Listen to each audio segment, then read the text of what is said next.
People today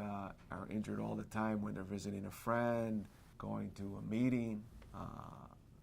various times when they're away from their house. And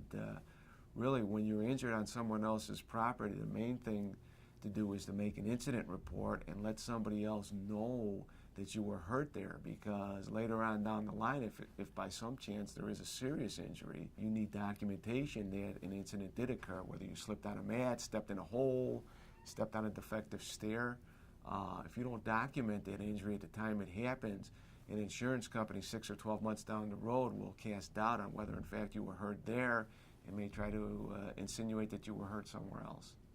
For the situation where someone's injured at someone else's property, obviously you need to get the proper medical care, but you also should make sure that either you or the person that you're with get a hold of some supervisory personnel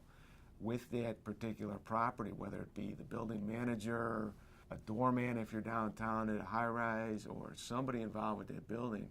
and try to make out an incident report. That way you do have that documentation that you were injured at the property, and you do have some notation of the defective condition that caused you to fall. Not every injury on someone else's property gives rise to a cause of action.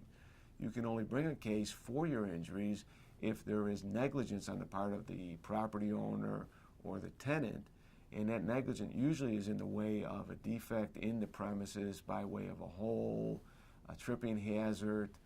inadequate lighting, something along those lines.